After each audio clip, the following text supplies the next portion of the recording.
Once again, thank you so much for being with us on Morning at NTV. We do continue with Wednesday's conversations. Now, in our Kickstarter, we are having a health-related matter that does affect the population of this country and also how this country can push forward past a health sector that has been grappling with COVID-19 and also struggling to make sure that the other elements, the other, infectious diseases in this country are given the same attention and care and treatment, and also service delivery. Now, of course, we do have tuberculosis, which kills about 30 Ugandans every single day. And when you look at the investment in ending TB, saving lives, it is the theme for the World Tuberculosis Day, which was meant to be in March. But because we had the passing of the Speaker of Parliament, then Jacob Oulanyah, it was postponed and it will be commemorated this Friday. And now, when we get to look at TB, there's an urgency, there's a need to actually invest resources in fighting tuberculosis, but also preventing tuberculosis. Here to have this conversation with me is Mr. Roger Kamgasha. Good morning to you, Mr. Roger Kamgasha. Good morning. How are you? I'm fine, thank you. Yes. Mr. Roger Kamgasha is the Executive Director of Koboresha Africa. Could you give us an intel of Koboresha Africa and what it actually does in relation to our conversation this morning? Yeah, thank you very much. Koboresha Africa. Koboresha word is a Swahili word meaning improve. So Koboresha Africa is a national NGO that deals with advocacy on infectious diseases that include tuberculosis, I was on the niche, then malaria and HIV/AIDS. Yeah, of late we have also included non-communicable diseases like diabetes, hypertension, and cancer. All right. And so how did Koboresha Africa come into existence? What was the problem that was highlighted? Koboresha came into existence when I'm a TB survivor. When I started, I lost my wife, I lost my son to HIV and TB. So I started Koboresha Africa. And that's how it started. So it has a passionate vision and motive, because I faced TB in the face and HIV as well. That remained discordant on HIV, but I'm a survivor of TB. So that's how Koboresha started. Okay. As the foundation. All right. Yeah. So it brings me to the conversation. What is tuberculosis? Tuberculosis is an infectious disease. It's an airborne disease. It's an airborne disease. When a person coughs next to a person who is infected, you can get it. So normally we say, how can you prevent it? So it's like, it can be unfortunate when you're traveling in a public taxi or sit next to a person who is infected and they cough, then you get it. That's why they say that this we call it cough etiquette. So you have to make sure when you are coughing, you close your mouth. Yes. Yeah, it's very important. Okay. So it's an airborne disease and it's everywhere, TB. Yeah. Okay, all right. So, and when you first contracted it, what were the signs and symptoms that you experienced? Yeah, the signs and symptoms were, we had the night sweats, we have loss of appetite, on and off fever. Those were one of the signs: night sweats, on and off fever, and loss of appetite. Those were the first symptoms, and then the cough that lasted more than 3 weeks. Then I had to go for diagnosis. So after 3 weeks is when you realized something is not right, and then you went for diagnosis. And what was the treatment that was offered to you? By then the treatment had about 5 combination of, but it took close to 9 months. But had a combination of drugs, rifampicin, isoniazid, and Sambutal. It was a combination of drugs, but today it has changed now. They have come up with regimens that are shorter, formulations that can take 6 months. I hear now it has even gone to 3. Yeah, it's now easier than that time. That time the pill burden was high. The pill burden is the amount of pills that a person has to take in, given the kind of treatment that it is over the long period of time. Exactly. And how many pills are we talking per day? Per day, about 6, 7 per day. Then you have to put in about 6, 7. Yeah. Okay. Yeah. All right. And the aftermath effect of this treatment? Yes, I did not have so much effect. Mine was okay. When I finished, I started the initial phase of 2 months. It's a challenge, but of course after the initial phase, the problem comes when you finish the first 2 months. You you feel better, and then And you think people, it that's the is burden you're where the healed. problem is you feel better, and then opt out. You start now skipping, and so along the way, you get what they call the resistant strains that lead to multi-drug resistant TB, MDR TB. By then it would kill. We only that now it's okay, now we can manage it. And treatment was 2 years for the MDR TB. But I never went through that experience. I finished, I complied and finished on time. And what usually happens is that, as you said, after 2 months, some people will feel fine because of the treatment, and they will think that the disease has cleared out of their body. So what gave you the ability to continue? Was it the way the medical facility actually handled you, and it gave you awareness that you must complete the entire dose? Yes, that's true. But also I had an experience of looking after my wife who had TB. Was diagnosed before she died with HIV and TB. Then I got my daughter who also got TB at an early age. It was 8. So here I came. So I was really, I had to give myself VIP treatment because I knew TB. I faced this in the face. So, but it's real TB, and it's a silent killer, and we need it. Okay. All right. Statistics do show that Uganda is one of the 30 World Health Organization designated countries with a high burden of TB. And in Uganda particularly, it goes in relation with HIV. Just in 2019, the estimated incidence rate for TB was 200 per 1,000 population, and the mortality rate was 35 per the 1,000 same population. In 2019 alone here in Uganda, we had cases rising up to 65,897 persons contracting TB. So that's a very large number of contractions for TB. Now, it causes the question, is there a burden as a country in actually delivering treatment and services towards a TB-free country? Yes, the burden wouldn't be there.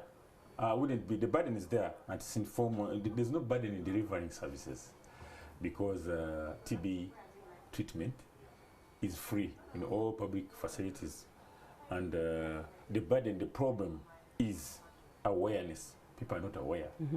There's ignorance. People still think TB is witchcraft. Yeah. So the burden in Uganda, the most burden is awareness coupled with the investment in TB. So the barrier, I wouldn't call treatment a barrier because all public facilities have TB diagnosis. When you have symptoms, you're able to be diagnosed and treated. And you are given to some treatment supporters to help you comply, to help you adhere to the treatment. So the idea is there should be awareness on TB. People should not take it as a myth. TB is real, and TB is called a disease of poverty. It's not. TB is in California, is everywhere. I'm a member of the WHO Global Civil Society Task Force, but TB is everywhere. Yeah, I sit in Geneva for that role over civil society, and we had the first UN high-level meeting on TB in its history in 2018 in New York. That one has made leaders commit. Every country is committing. They have targets. Even Uganda is one of them, and under the multi-sector accountability framework, Uganda has done so well, bring everybody on board. What were the targets that were focused on from that meeting? The targets were to end TB by 2030. Okay. And we are supposed to have another UN high-level meeting in 2023, next year, to give a progress report to the UN Secretary General. But Uganda committed, and Uganda has done so well under the National TB and Leprosy Program. They have brought every stakeholder on board. We have had members of parliament. Who are the stakeholders we're talking about here? Members of parliament, line ministries, all officials in all line ministries, local leadership. Yeah, they have all come on board and even participated in the development of the national strategic plan for TB. So Uganda is doing very well, and it has been like marked as a model country for the multi-sector accountability framework in Africa. They have done so well, even countries like Kenya adopting our model we used here. Okay, all right. So what is the current model that we are applying here in Uganda to be able to, one, create awareness that you have talked about, but also investment in the fight against tuberculosis? With awareness, you may recall that was after 2018, we came up with the idea of getting musicians, celebrities, to become ambassadors to create awareness on TB, and Bebe Cool was one of them. In Uganda accessed funding to do that. We're also engaging, we are now going ahead to use musicians to engage them, and TB survivors like me. We're saying TB survivors should be frontliners because they mitigate stigma, because you tell people what you went through. Yes. And they're able and to... they see hope that they too can fight and survive. Yes. Yes. You see me, do I look like I had TB, something like that. So it helps also on awareness, including we are saying all leaders, the leadership should come on board in awareness. The members of parliament, their role is to work on the budget commitments, to make sure government increases the budget, and they've done so well. We moved from 3% to now like 7% TB funding, and we want more. Then investment, you realize that globally we need $13 billion globally for TB to be able to meet our targets. When you come back to Uganda here, is that an annual budget or annual, up until 2030 when you it's like the committed? Budget. Okay. Yeah. So here in Uganda, we are saying we should empower work with Parliament. We have worked with Parliament and Uganda's Stop TB Partnership to create awareness, to make sure, and engaging all committees of Parliament. And it's a process, because budget is not easy. So also the Ministry of Health Planning Department is supposed to be engaged, Finance, Ministry of Finance, all those are key stakeholders in this advocacy to create awareness on the need to invest in TB, because you find the statistics may not be very exact, but almost like 40% of HIV deaths are attributed to TB.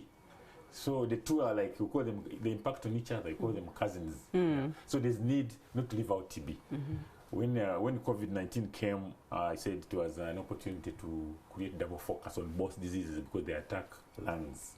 So that was a time we had to tag TB on COVID-19, because COVID-19 was all over the world. Yeah. So we've tried that, and it's coming up. You see car stickers with COVID-19 because COVID impacted on TB so much. They use the gene expert. We are used to also check COVID-19 patients. So it was a great impact on TB as a result of the onset of COVID-19, but both had similarities. So awareness for TB is still very, very minimal. People still insist on TB being witchcraft. There's stigma.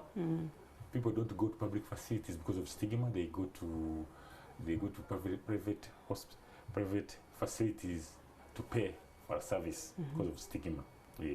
But we are there, people like I told you first, we're there to mitigate that stigma. Okay. Show the people. You've talked about how this treatment is actually free in public health centers, but then when, of course, it comes to private, you have to pay for it. So what is the range of treatment cost for those that may consider to go to the private health sector? I may not have that answer actually, because the policy is that there shouldn't be any selling of tuberculosis. Oh, so that means that they're doing it illegally. So you're trying to have a partnership.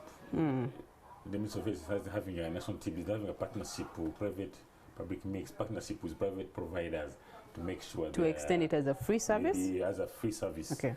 And then maybe there could be, in the long run, you find there will be a need to subsidize, but it's supposed to be free. TB drugs are supposed to be free. But I mean, if the drugs are free and they're just extended to the private sector, then what's the need for subsidizing? You know, it's like an arrangement, like private sector's business.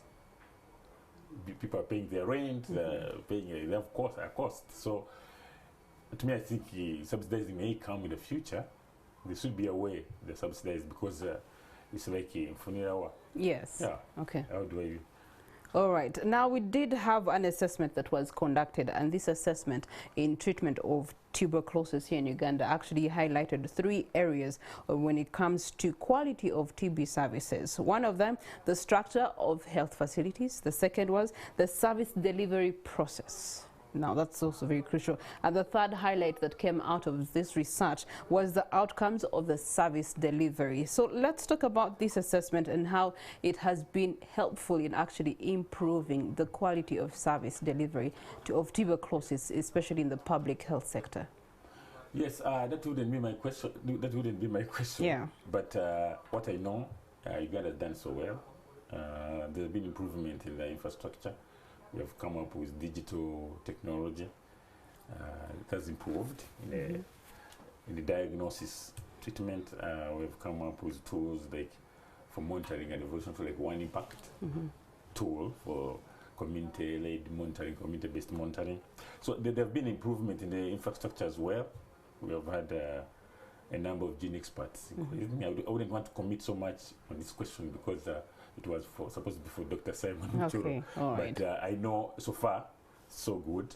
Formulations have also come, like I've told you. I may not specify them, but now the TB treatment regimen has been shortened. Okay. So compliance is being boosted. All right. And so they've done so well. The National TB and Reprocess program under Dr. Stavia, we has done a great job. He's engaging. Now we are having an integrated. The latest now is the integrated service delivery. We are saying TB should not remain a standalone. We are now having TB integrated with non-communicable diseases. Okay. Non-communicable means a disease that cannot be transmitted. All right. So we are having hypertension and diabetes, and the National TB program is having that run of awareness to integrate TB with other diseases. Okay, so where can people go for these TB services in terms of detection, testing, and treatment? Oh yes, like I said, KCCA here in Kampala, all KCCA facilities, the private providers also, there are so many who diagnose TB. The signage, TB is tested here, treated and treated, tested and diagnosed here. So all public facilities up to health center, even some tools, also in center still they have microscopes. Every public facility from the level of health center 2, even still they diagnose TB and treat. Okay, so. All right. In your final shots, what's your call to action? Call to action, we are having World TB Day on Friday,